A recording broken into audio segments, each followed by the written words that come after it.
नमस्कार दोस्तों, कैसे हैं आप लोग। आई होप आप लोग बहुत अच्छे होंगे और मजे में होंगे। तो आइए आज की इस वीडियो में हम लोग देखने वाले हैं कि शुक्राणु का निर्माण कैसे होता है और शुक्राणु का निर्माण कहाँ होता है। जैसे कहाँ का नाम सुने सभी बच्चे को पता है कि शुक्राणु किस में पाया जाता है, नर में कि मादा में, मतलब मेल में पाया जाता है शुक्राणु कि फीमेल में पाया जाता है। तो बच्चा कहेंगे सर जी हमको यह पता है कि जो है शुक्राणु मेल में पाया जाता है और कहाँ पाया जाता है, तो सर ये तो विड्सन में पाया जाता है। कहाँ पाया जाता है? विड्सन में पाया जाता है शुक्राणु। लेकिन बबुआ यहीं तक कहानी नहीं है, इस विड्सन को हम काटेंगे और काट के 3D डायग्राम से आप लोग को समझाने वाले हैं।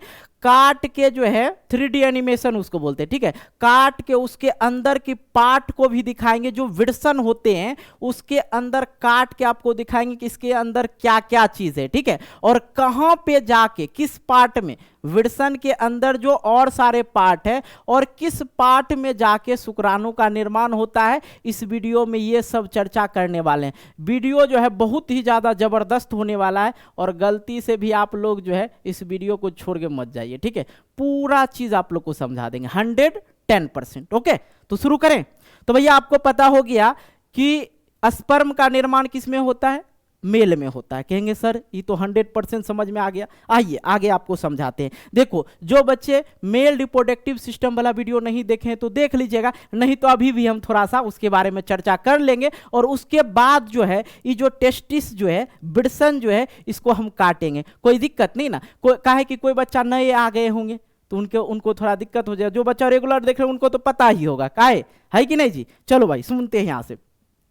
देखो बच्चों, यहां पे सबसे पहले हम आपको समझाएंगे कि ये जो आप देख रहे हैं, ये क्या है? विड्सन है और विड्सन के ऊपर एक थैली होता है, थैली नुमा संरचना लटका होता है जिसमें विड्सन लटका होता है। अब एक और बच्चा आपके मन में सवाल आता होगा कि लटका काहे रहता है, ठीक है। अब देखो, जो शरीर का टेम्परेचर है, जो शरीर का तापमान रहता है ना, उससे 2 या 3 डिग्री सेल्सियस कम तापमान चाहिए शुक्राणु निर्माण करने के लिए। तो भगवान दिमाग लगाए, बोला इसको लटका देते हैं, तो इसको जो है लटका दिया, तो इसलिए विड्सन जो है लटका रहता है। एक और चीज समझ लीजिए यहीं पे, ठीक है। देखिए हजारों सवाल है इससे रिलेटेड और सभी सवाल का जवाब आज मिल जाएगा, ठीक है, टेंशन नहीं लेना है। देखो होगा क्या, आप लोग गौर करना, ठीक है। ये जो विड्सन होता है ठंडी के मौसम में सुटक जाएंगे, ठीक है, सट जाते हैं। लेकिन जैसे गर्मी का मौसम आया ये लटक जाता है, गर्मी में ज्यादा ये लटक जाता है, ठीक है। और ये जो थैलीनुमा संरचना रहता है इसको बोला जाता है अस्कोटम। क्या बोला जाता है? अस्कोटम, ठीक है। इसमें 3 लेयर होते हैं। इसमें कितने लेयर होते हैं? 3 लेयर होते हैं। और ये जो स्पर्म है, स्पर्म जो है कब से बनना शुरू हो जाता है कि नहीं। लेकिन एक और चीज वहीं पहले बताते हैं। अब देखिए, जो बच्चा जन्म लिया ना उसके पास विड्सन होगा कि नहीं होगा? सर देखिए रहता है, लेकिन जो धीरे धीरे वो ग्रोथ करता है, बढ़ता है, ठीक है। तो लगभग 1 साल तक के अंदर जो है विड्सन पूर्णतः निर्मित हो जाता है किसी भी बच्चा के अंदर। लेकिन बच्चा क्या होना चाहिए? लड़का होना चाहिए, लड़की नहीं होनी चाहिए, ठीक है। ये चीज समझ गए। अब जो स्पर्म बनता है, स्पर्म बनना कब शुरू हो जाता है? ध्यान दीजिएगा, ठीक है। और इसी विड्सन के अंदर एक हार्मोन भी होता है, उसको बोला जाता है टेस्टोस्टेरोन हार्मोन। अब उसी को सेक्स हार्मोन भी बोला जाता है। देखिए ये कब होता है? जब आपका उम्र 12 वर्ष या 13 वर्ष, ठीक है, 12 वर्ष से 13 वर्ष जो है ये उम्र जो होता है, इस उम्र में जो है स्पर्म बनना शुरू हो जाता है। और अब जब स्पर्म बनना शुरू हो गया मतलब आप धीरे धीरे युवा हो रहे हैं, ठीक है। पहले तो बच्चा थे, 10 साल से पहले बच्चा थे, हैं, इस सब चीज के बारे में पता भी नहीं होगा। तो ये जो है 12 से 13 वर्ष के जो बच्चा होता है उनका ध्यान इधर उधर होने लगता है, मतलब लड़कियों को ताक झांक करना शुरू कर देते हैं। कौन? 12 से 13 वर्ष वाला बच्चा। आजकल देखिएगा 14 साल के बच्चा के गर्लफ्रेंड दूध रहता है कि नहीं। तो ये जो क्रिया होता है किसके वजह से होता है? टेस्टोस्टेरोन हार्मोन्स के वजह से होता है। और भैया बताएं एगो चीज, टेस्टोस्टेरोन हार्मोन जब स्रावित होगा आपके शरीर से तो आपके मुंह पे ये बाल दाढ़ी आने लगेगा, गला का भारी आवाज आने लगा। जो बच्चा होता है 10 से नीचे, ठीक है, उम्र का, उनका देखिएगा आवाज कभी लड़कियों जैसा निकलने लगता है कि नहीं। लेकिन जिसका उम्र 12 से 13 हो गया, उसका आवाज थोड़ा डब हो जाता है, बोल्ड निकलने लगता है कि नहीं, ये चीजें होने लगता है, यहाँ पे बाल हो जाएगा, यहाँ पे बाल हो जाएगा, तो मतलब समझिए टेस्टोस्टेरोन हार्मोन वहाँ आपके शरीर से स्रावित होने लगा। तो यहीं पे जो है टेस्टोस्टेरोन स्रावित भी होता है, ठीक है, और यहीं से जो है स्पर्म भी बनता है। लेकिन अभी मैं इसको नहीं काट रहा हूं, थोड़ा सा मेल रिप्रोडक्टिव सिस्टम समझाते बच्चे को। ओके, आ जाओ, इसमें हजारों सवाल होगा, वो सारा चीज हम निपटाते हुए चलेंगे, ठीक है। देखो यहाँ पे जो है ये स्कोटम की थैली होते हैं जिसके अंदर विरसन होते हैं, और मानव के पास, ठीक है, मानव में 2 बिरसन होते हैं। कितने बिरसन होते हैं? 2 बिरसन होते हैं, ठीक है बच्चों, समझ लिए, 2 बिरसन होते हैं, और दोनों बिरसन से क्या होते हैं? स्पर्म का निर्माण होता है। ऐसा नहीं है, अभी मैंने आपको बताया था फीमेल रिप्रोडक्टिव सिस्टम, ठीक है, उसमें जो है ओवरी 2 गो लगा, ओवरी होता है 2 गो, और ओवरी से किस चीज का निर्माण होता है? ओवम का, मतलब अंडाणु का निर्माण होता है। लेकिन 1 महीना ई निर्मित करेगा, दूसरा महीना ई करेगा, उसमें फिलोपियन ट्यूब भी 2 गो होता है। तो उसी प्रकार से मेल में जो है टेस्टिस भी क्या गो? 2 गो, बिरसन क्या गो? 2 गो। चलिए, यहां से निर्मित हो गया। और एक और सवाल है, देखो हम सवाल को ढेर लगा देंगे, टेंशन नहीं। देखते होंगे किसी किसी का जो हाइड्रोसिल है बड़ा हो जाता है ना। तो होता क्या, इस स्कोटम की थैली में जो है येलो वाटर, ठीक है, येलो वाटर रहता है। क्या है? Yellow water. हैंड राइटिंग समझ में आ जाएगा ना, कोनो दिक्कत नहीं, समझ जाओ, ठीक है। येलो वाटर रहता है, वो तो हल्का सा रहता है, थोड़ा सा रहता है, सभी में रहता है, लेकिन किसी किसी में जो है ज्यादा हो जाता है। अब ज्यादा होने का रीजन की है जानते? कभी कभी इन्फेक्शन वगैरह से भी होता है, कुछ कोई और वजह से भी होता है, लेकिन ज्यादातर जो होता है इसमें चोट लगने से वजह से होता है।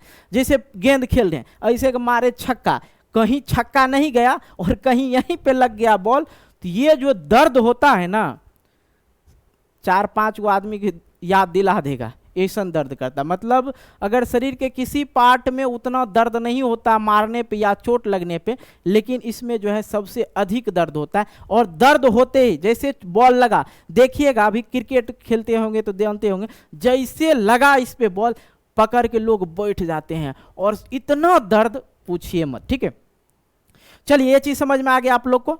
कोनो दिक्कत हुआ जी? नहीं ना। तो हाइड्रोसिल, उसको जो बड़ा हो जाता है उसको क्या कहा जाता है? हाइड्रोसिल बोला जाता है, ठीक। चलिए, अब यहां से जो है स्पर्म निर्मित होता है, इसको काटेंगे बाद में, पहले मेल रिप्रोडक्टिव सिस्टम समझ लेते हैं, ठीक है। यहां से निर्मित हुआ, और ये जो आप देख रहे हैं, ये जो ई वाला चीज देख रहे हैं ना जी, दिख रहा है जी?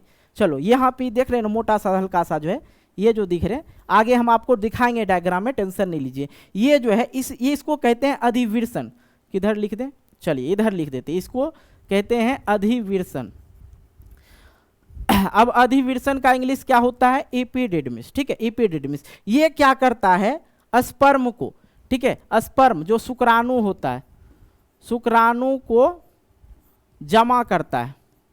क्या करता है? जमा करता है, मतलब यहां पे जो है स्टोर होता है। स्पर्म यहां से बन गया, समझिएगा बात।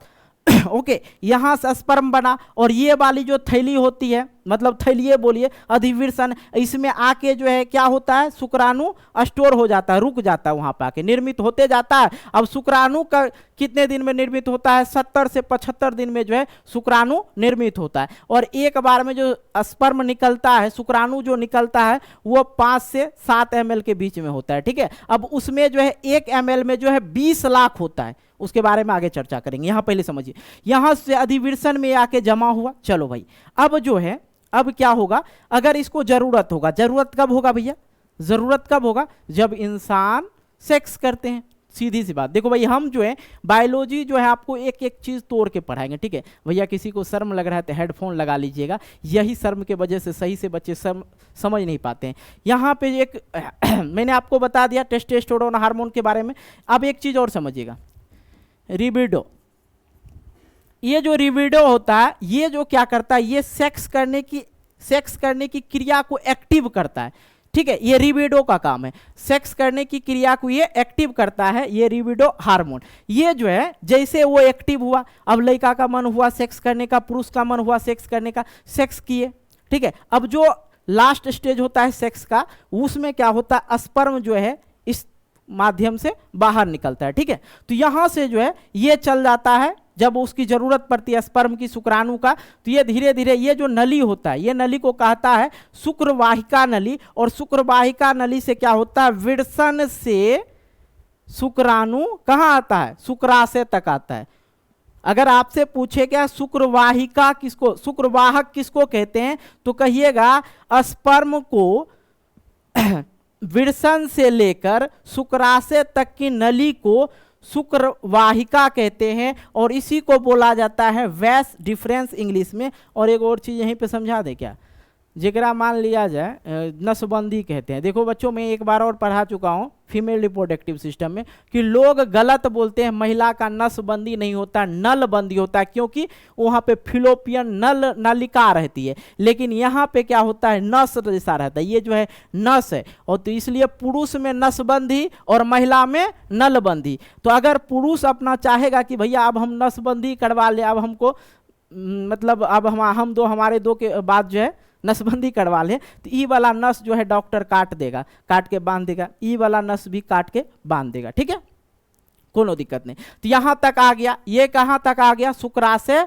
तक आ गया। और शुक्राशय में ये क्या करता है, अब देखो भाई, शुक्राणु को जो है चलने, फिर ये जो शुक्राणु चलता है नागिन जैसे चलता है, ऐसे ऐसे लहराते हुए, और इसके अंदर पूंछ होता है एकदम सांप की तरह, ठीक है। और उसको जो है पोषक तत्व कहाँ से मिलेगा, पहले तो ये यहाँ से लेके यहाँ तक तो पहुँच गया पोषक तत्व लेके। अब यहाँ से यहाँ पे क्या मिलता है, इसको शुक्राशय द्रव मिलता है। और शुक्राशय द्रव जो है, शुक्राशय द्रव सीधी से समझिए, इसके लिए पोषक तत्व है, और शुक्राशय द्रव ग्रहण कर लेते हैं, और ये आ जाते हैं धीरे धीरे कहाँ, प्रोस्टेट ग्लैंड, ठीक है, या ग्रंथि बोलिए, यहाँ पर आ जाते हैं, और प्रोस्टेट द्रव भी ये लेते हैं ताकि ये मूव अच्छी तरह से कर सके। ये सब क्या है, पोषक तत्व है। और एक चीज और समझिएगा, जब यहां से प्रोस्टेट ग्लैंड से जो है ये है क्या है, प्रोस्टेट ग्लैंड, अब इससे जो जैसे बाहर निकला, यहां से ये यहां आया, ठीक है, ये नालिका में आया, मूत्र नालिका में आया, तो समझ जाइए उसको स्पर्म नहीं बोलेंगे, शुक्राणु नहीं बोलेंगे। यहाँ पे आने के बाद उसको क्या बोला जाता है, वीर्य बोला जाता है। क्या बोला जाएगा, वीर्य बोला जाएगा। समझ में आ रहा चीज, ठीक है, चलो कोई दिक्कत नहीं। अब यहाँ से यहाँ आ गया, ठीक है। अब मैंने आपको बता दिया प्रोस्टेट द्रव भी लेता है और शुक्राशय द्रव भी लेके यहां तक आ गया, ठीक है। अब यहां पे एक और चीज समझ लेते, ये क्या है सर, ये है मूत्राशय। ये क्या है, मूत्राशय। और ये जो जुड़ा रहता है, कहाँ जुड़ा रहता है, ये किडनी से जुड़ा रहता है। कहाँ से, किडनी से। आगे पिक्चर होगा तो हम दिखा देंगे, ठीक है।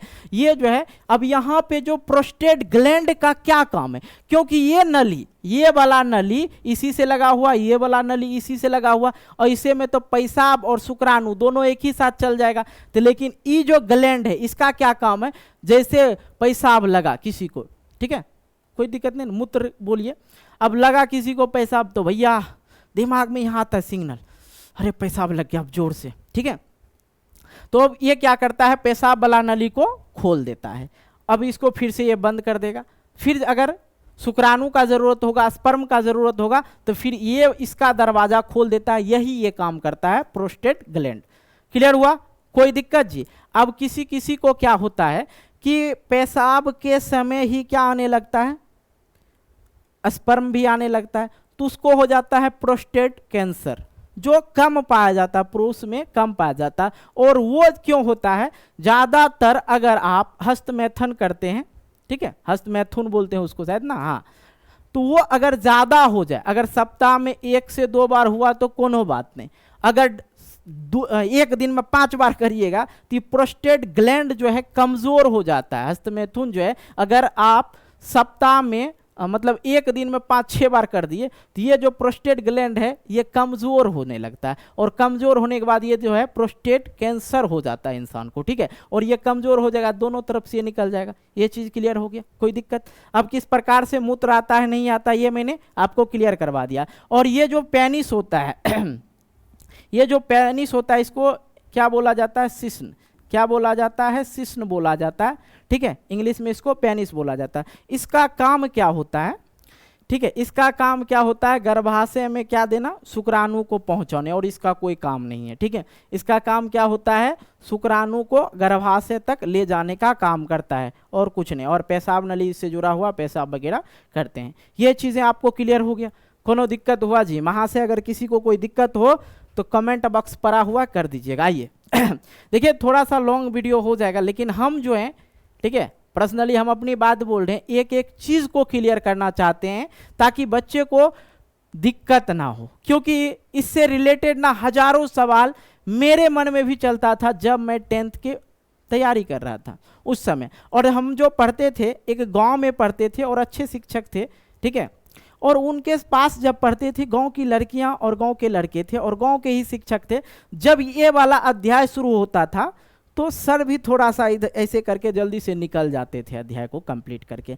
और जैसे सुनी लड़कियां तो लड़की और सब बहना देखने लगते थे नीचे, कुछ कान में लगता था कुछ ले ली है, सुनाई पड़ता ही नहीं था उन लोग को, और हम लोग भी थोड़ा सा वहाँ पे हो जाते थे। लेकिन इसे समझना जरूरी है, ठीक है। अभी तो कोई है नहीं, कान में हेडफोन लगा कर आराम से समझिए, वैसे भी हम एक एक चीज़ को तोड़ तोड़ के समझाने वाले हैं, ठीक है। चलो भाई, इसके बारे में आप लोग समझ गए, टेस्टिस के बारे में किसी को कोई दिक्कत नहीं ना। अब हम टेस्टिस को काटेंगे और उसके बाद आपको बताते हैं। तो यहाँ पे देखिए, जब इसको काटा जाए तो इस प्रकार से होता है। ये क्या है? Vast difference. ये क्या है? वेस्ट डिफरेंस नस है, जिसके बारे में मैंने चर्चा किया। लेकिन यहाँ पे आप ये वाला जो पाइप देख रहे हैं, ये कैसन है? तो अभी कहाँ हुआ, इसको हम काटेंगे। ये एगो भाग है, एक भाग है, ये जो है इसको हम काटते हैं, ठीक है। काट के आपको बताते हैं। देखिए, जो अब देखिए यहाँ पे जो है सिंपल सी एक चीज़ बताते हैं, हम काटेंगे एक ही को ना, एक दोनों में एक ही चीज़ रहता है, ठीक है, दोनों में अलग अलग चीज़ नहीं रहता है। ये जो है क्या है? एपिडिडमिस, जिसके बारे में मैंने आपको बताया कि आगे दिखा देंगे। ये इसमें क्या होता है? शुक्राणु जमा रहता है। क्या रहता है? शुक्राणु जमा होता है, ठीक है, जमा होता है, ओके। और टेस्टिस की संख्या कितनी होती है? 2। अरे भैया एक और चीज़ यहीं पे समझाते हैं। देखिए, अब कुछ बच्चे का मन में सवाल होगा कि सर इसकी लंबाई कितनी है, लेंथ कितनी है, ठीक है, कितनी लंबाई है? चलो भाई, इसकी जो लंबाई होनी चाहिए 5 सेंटीमीटर। अरे भाई चलो, ये 5 सेंटीमीटर का होता है ज़्यादा से ज़्यादा, ठीक है। एक बड़ा सा बताते हैं। और इसकी चौड़ाई की अगर बात करें तो 2.5 सेंटीमीटर।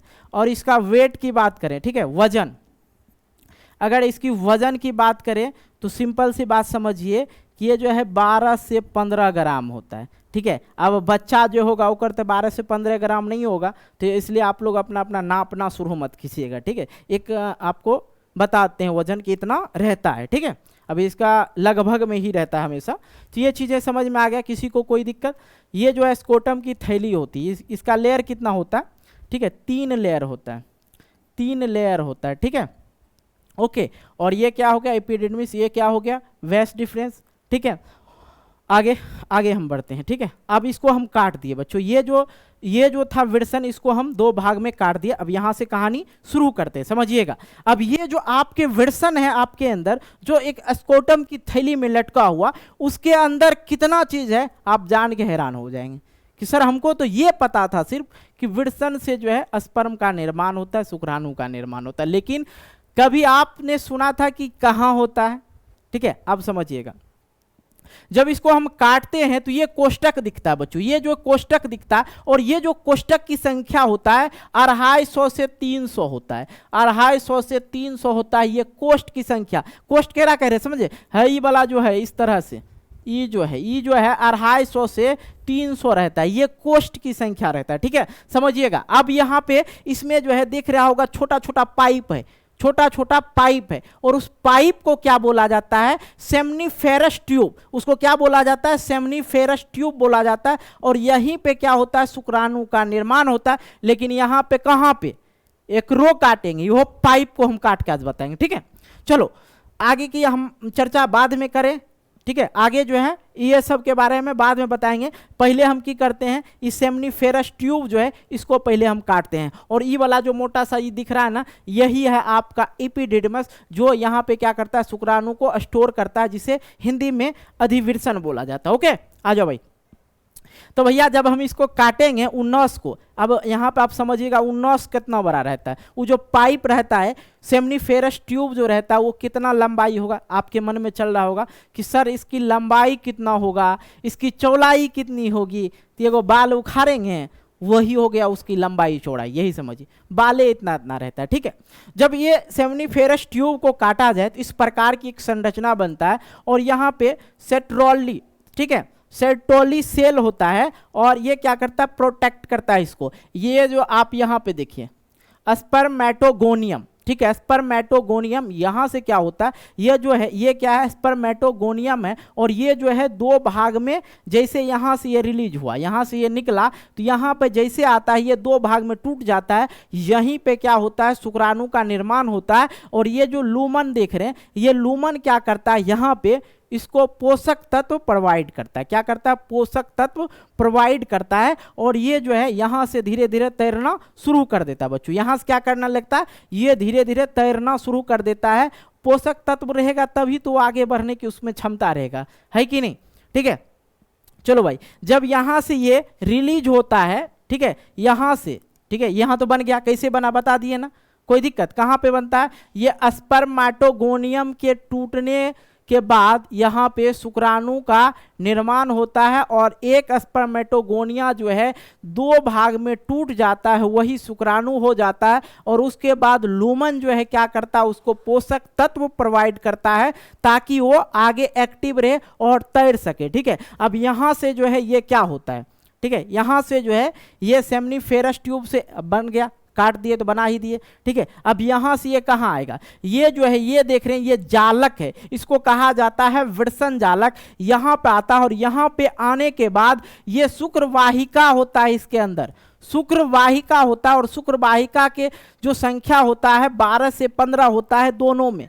ठीक है, दोनों में 12 से 15 होता है। और ये जो ग्रीन वाला देख रहे हैं, ठीक है बच्चों, ठीक है, ये जो ग्रीन वाला देख रहे हैं यही है शुक्रवाहिका। ठीक है, शुक्रवाहिका, और इसकी संख्या 12 से 15। टेंशन खत्म, कोनो दिक्कत नहीं ना। एपिडिडमिस अधिविर्षण के बारे में हम आपको बता ही दिए हैं। यहाँ पे क्या होता है, शुक्राणु जमा होता है, स्पर्म जो है स्टोर होता है। और ये क्या है, शुक्रवाहक है, ये जो नली, ये क्या करता है, यहाँ से शुक्राशय तक लेके जाता है स्पर्म को। ये चीज क्लियर हो गया। चलो इसके जो स्कोटम की जो थैली होता है, इसमें 3 लेयर होता है, आप समझ गए, कोनो दिक्कत हुआ, तो ये चीजें तो आपने समझ लिया, किसी को कोई तकलीफ नहीं ना, नहीं हुआ। चलो भाई, और भी चीजें हैं जो इस वीडियो में हम कवर करने वाले हैं। स्पर्म बनने में जो समय लगता है बच्चों 70 से 75 दिन लगता है, और ये 70 से 75 दिन में रेगुलर काम करते जाता है कौन चलो भाई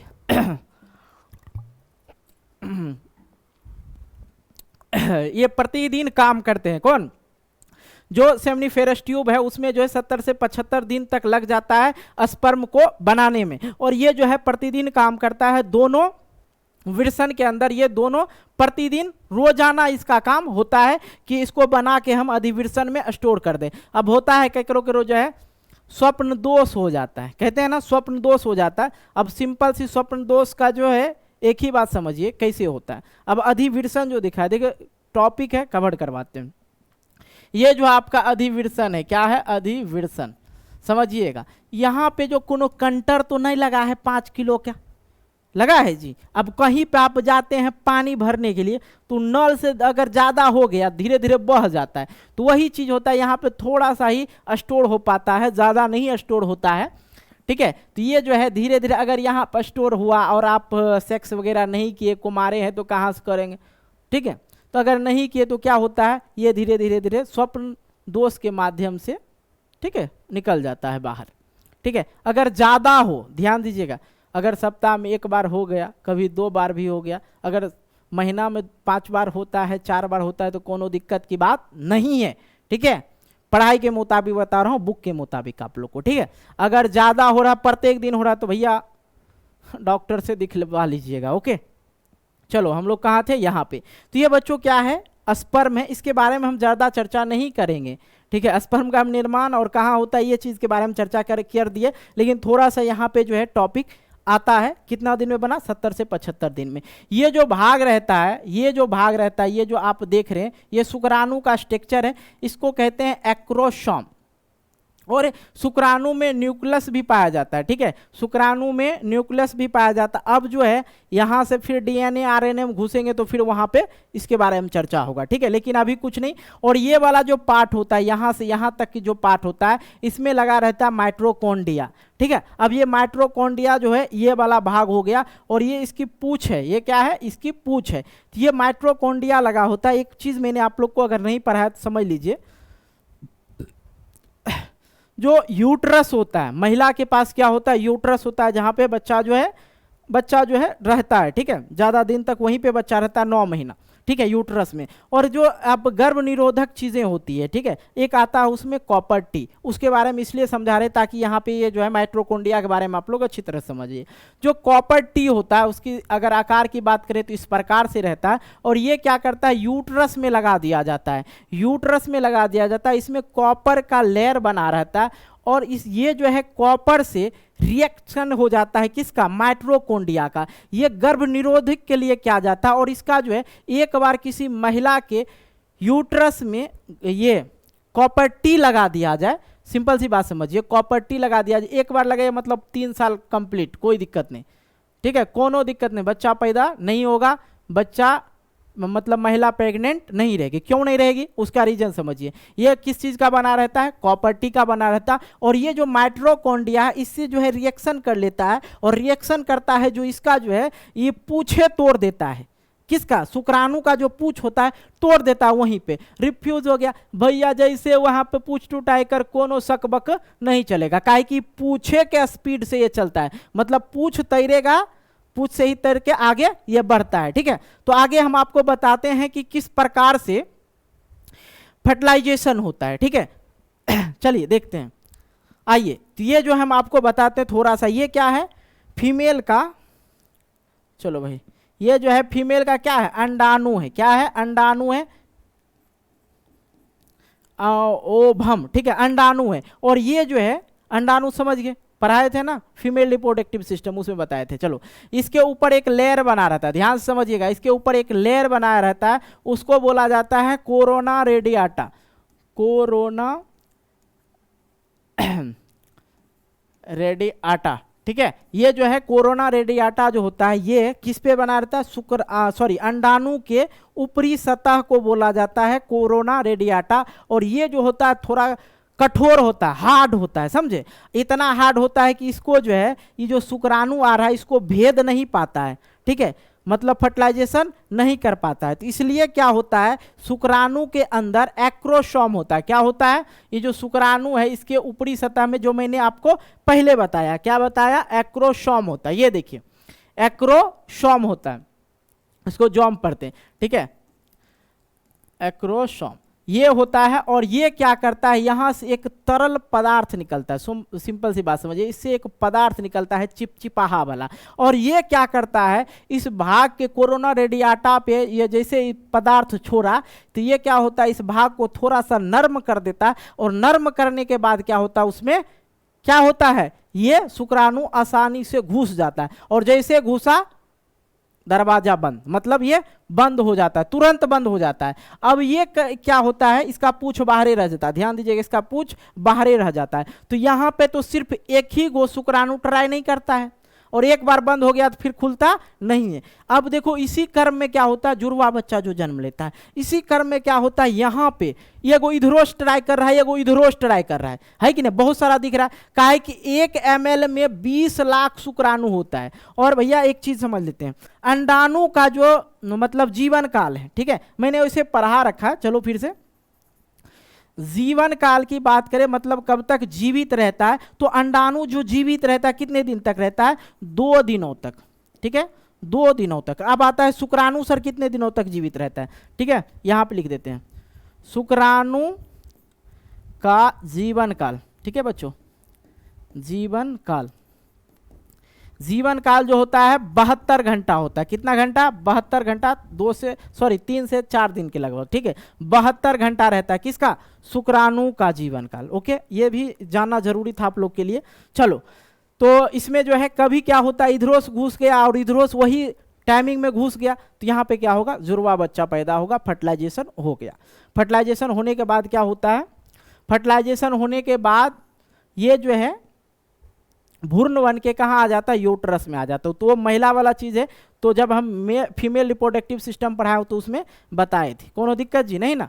चलो, ये चीज़ें कंप्लीट हो गया, किसी को कोई तकलीफ, तो आपने जान लिया किस प्रकार से फर्टिलाइजेशन होता है, ठीक है। और इसके बारे में भी हम आपको बता ही दिए, प्रोस्टेट कैंसर कैसे होता है। देखो बच्चों, जो भी टॉपिक अगर हम पढ़ा रहे हैं ना, तो इतना समझा कीजिए कि उस टॉपिक को जहां तक होगा कि हम आपको कंप्लीट करवा देंगे, तब फिर भी भैया अगर किन्हीं भी बच्चे को, ठीक है, किन्हीं भी बच्चे को कोई भी तकलीफ हो, कोई भी तकलीफ हो, कमेंट कीजिए, हम कमेंट का जवाब देंगे। बहुत सारे, इससे पहले जो है मैंने वीडियो बनाया था फीमेल रिप्रोडक्टिव सिस्टम, तो उसमें बोला था सर पीरियड्स के बारे में बता दीजिए, मेंस्ट्रुएशन साइकिल, ठीक है, मेंस्ट्रुएशन साइकिल जो होता है गर्ल में, सर भैया सॉरी बहुत बच्चे भैया बोलते हैं, कोई सर बोलते हैं, तो बोले कि बता दीजिए। तो मैंने उसमें बहुत डीपली चर्चा किया, ठीक है, तो वो भी वीडियो अगर नहीं देखे जरूर देखिएगा।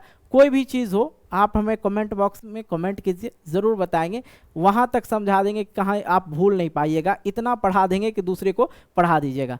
भैया डॉक्टर वाला पढ़ाई पढ़ा देंगे, टेंशन नहीं लेना। ओके, आ जाओ भाई, तो इस वीडियो को हम यहीं पे ख़त्म करते हैं। आई होप आप लोग को पूरा चीज़ समझ में आ गया होगा। अगर तब फिर भी किन्हीं भी बच्चे को कोई भी दिक्कत हो, दिमाग से निकल रहा नहीं रहा हो, फिर भैया कमेंट बॉक्स से कमेंट करना। और आप लोग कमेंट बॉक्स में कमेंट करने में बहुत ज़्यादा कमी करते हो, तो यार कर देना कमेंट, ठीक है। तो मिलते हैं एक नए वीडियो को लेके, वीडियो को लाइक कर देना, लाइक करने में भी कमी हो रही है, ठीक है, लाइक करना, चैनल को सब्सक्राइब करना। मिलते हैं एक नए वीडियो को लेके, तब तक के लिए बाय बाय, जय हिंद, जय भारत।